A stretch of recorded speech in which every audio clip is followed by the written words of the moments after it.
recommendations 2021. So we're another month closer to part 2 of Attack on Titan, so that's good. That's what's keeping me going. I'm kidding. Also, Diamond and Amelia just turned 9. And I attempted a frog cake, which was hilarious. So that was an experience. Okay, so the yes section.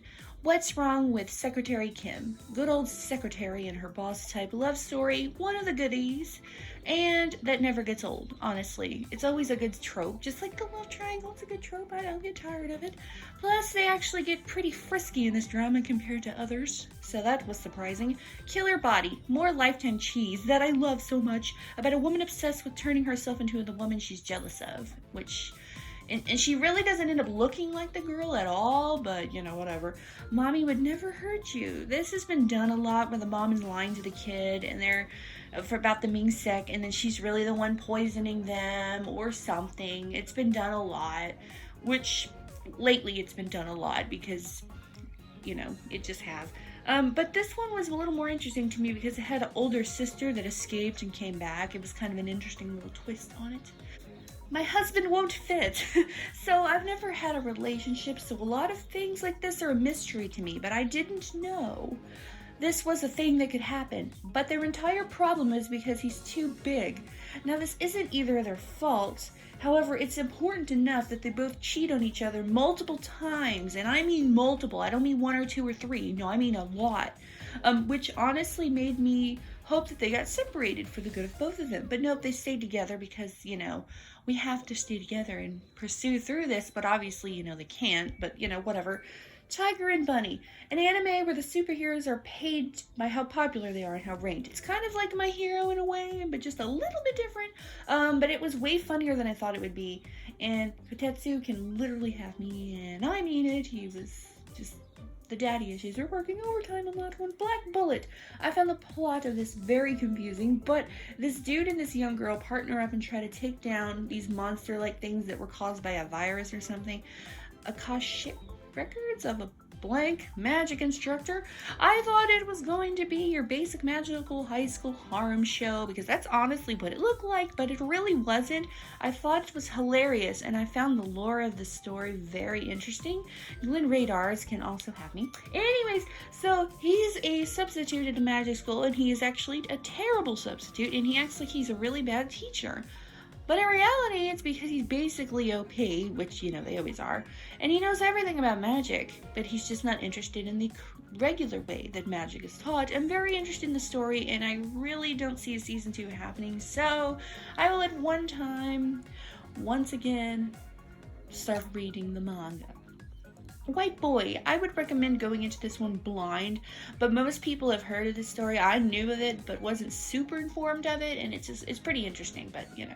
Dance with Devils. So, these so-called devils are like vampire demon type things, and it's kind of like all of the other shows like this, but it's actually a guilty pleasure, so there's that. And I've watched a lot of shows, so I have trouble remembering, but I'm pretty sure this one had music in it, but inappropriately placed music during serious times. Like, it was a musical type thing. It was hilarious. Attack of the Killer Donuts, I thought this was going to be trash because of the title, but it was actually hilarious in every way. If you don't take it seriously, you'll really have a fun time because the game, they knew what they were and they were still trying to be funny, and I thought it was very creative. Oh, hell no! Sanrio Boys. So Sanrio, the famous company behind Hello Kitty and Saitama, made an anime about boys that love Sanrio characters. And yes, I want to go to the theme park when I go to Japan. And yes, this entire anime is one big commercial with Sanrio, but I really wish that this was done for everything, because it's very smart. Attack on Heartburn for Tums, Full Metal Insurance for Progressive.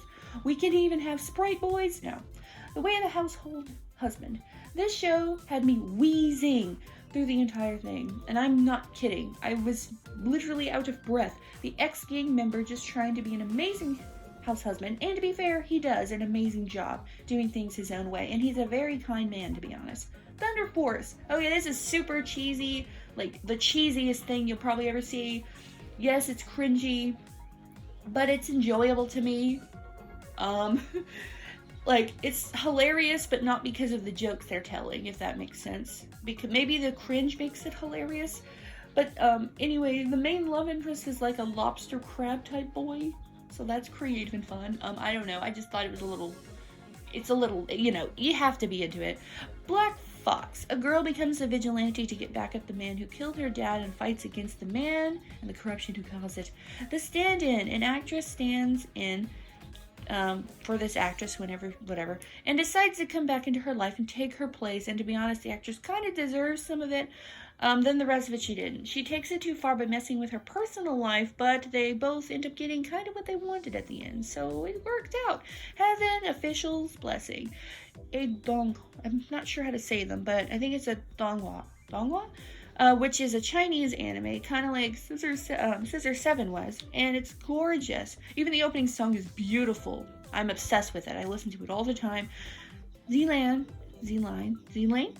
I'm so bad with names. Descends to our world to exorcise ghosts for him to gain more divinity from heaven. It's also a romance, but you only get to see the boys first starting to build their relationship personally, but it's still cute. Onward, this was so good I cried. A simple story about this boy trying to bring their dad back for a day. It was so cute and wholesome. I really liked it. And then you find out that he really always had a dad because it was his older brother. And I lost it. Psychic Princess, another donghua. And though it might look like anime, they aren't the same. The differences between Chinese and Japanese animation is very easy to see. If you watch a lot of animes, you can easily see it. Different tropes and storylines are set apart the two. Or the very obvious one when they start talking, because Japanese and Mandarin sound nothing alike. So that should, do it for you. But with character names and settings, it's easy to tell the difference. Anyway, this is a simple but very enjoyable story about a princess taking place of her sister in a marriage, the Youngmin, nicknamed the Night Thruster or something like that, and because, use your imagination. But anyway, I fell for him so hard. I blame his dark hair because I wanted him so bad. I love dark hair, and he had a ponytail. I love dark hair. Okay, why did you kill me? This is a true crime documentary, somewhat about a crime being solved by MySpace. Like, not even kidding. It's like a MySpace type thing from back in the day, and it's kind of funny. Codebreaker was pretty cool. Kind of thought it was rushing towards the end. Like, it was rushed. And then the end, it was sped up really quickly. I don't know how to explain that. But these superpower people are called Codebreakers, and they're basically controlled by the government. To be honest, kind of was on the villain side just for a little bit. He had a good point. I understood what he was doing. Tuesdays and Fridays, a couple decides not to be a couple and only date on Tuesdays and Fridays. So it won't be serious. Then it gets serious because they fall for each other, because of course they do. Servamp, a boy picks up a cat that turns into a vampire and hilarity ensues. Blue Spring Rat, adorably cute, a normal back and forth romance between cute characters and adorable animation, and it's just wholesome. So a new anime season has started. So My Hero Academia season 5. We're all watching this one this season, and it's the normal storyline for now until we hit some future arcs. But let my babies be happy for now because they're back. Welcome to Demon School, Iruma-kun, Season 2. The story of a young boy getting sold to a demon who ends up just wanting a grandson. Adorable. To be honest, I'm really having trouble remembering much from the end of last season because I think it was 2 years ago. But I watched lots of the anime, so it kind of all blends together. Burning Kabaddi. Oh, it's so bad. We've got a lot of romance and sports anime this season, but this one's a sports anime I've never even heard of called Kabaddi, I think. A mixture of tag and wrestling, to be honest. Gordon, the Princess of Snow and Blood. This show is a revenge story with magical sword demon powers. It gave me similar vibes to Demon Slayer, so that's why I'm kind of watching it. Kyokomo. I actually don't like this romance, like the couple, not the story, so far, but I like the storyline, so I'm watching it. After saving him, a grown man becomes obsessed with a high school girl. Now, this is legal in Japan, so that's not what the problem is. I just am not shipping any of it, if that makes sense. Farewell, My Dear Kramer. We got a female soccer anime this season as well, and it's really soft. Hajiro. After being rejected, I shaved and took in a high school runaway. And this is one of those where the title is right on the freaking nose. This anime is exactly what it sounds like. After the fine, for no reason, Yoshida is rejected, he finds a runaway and decides to let her stay with him. It's really cute and I actually ship it.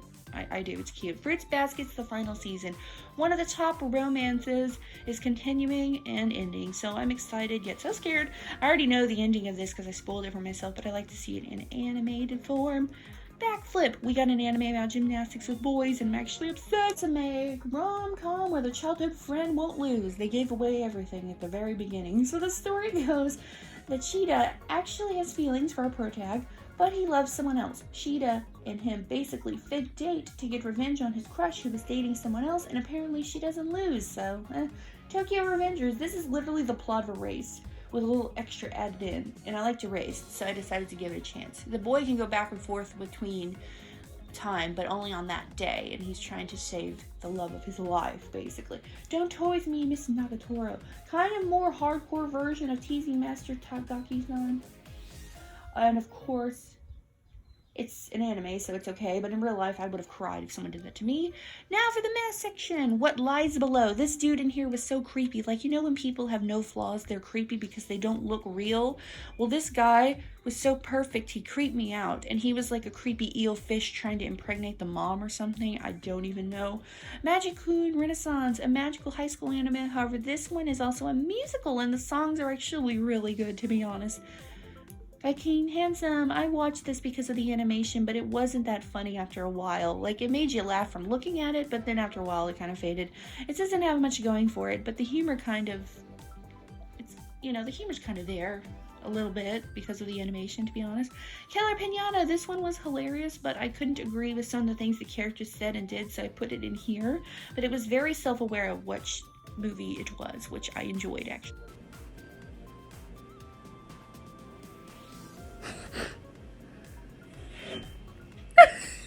He's mourning his friends. His fallen brethren. Give up on your dreams and charge to your death. Girl in Black Prince. Now, to be honest, I heard this was bad, but I like to see things for myself. But it wasn't bad, but the guy is also pretty bad, and he makes the anime very hard to watch. However, I've seen worse, so you know there's that. Ride or Die. A girl loves a girl so much she killed her abusive cheater husband, so no loss.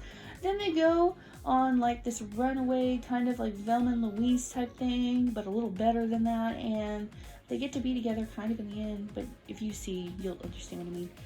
From Commonplace to World's Strongest. So Hajime gets screwed over and ends up stuck in a labyrinth. He becomes an overpowered edgelord by eating monsters, and you know the normal stuff.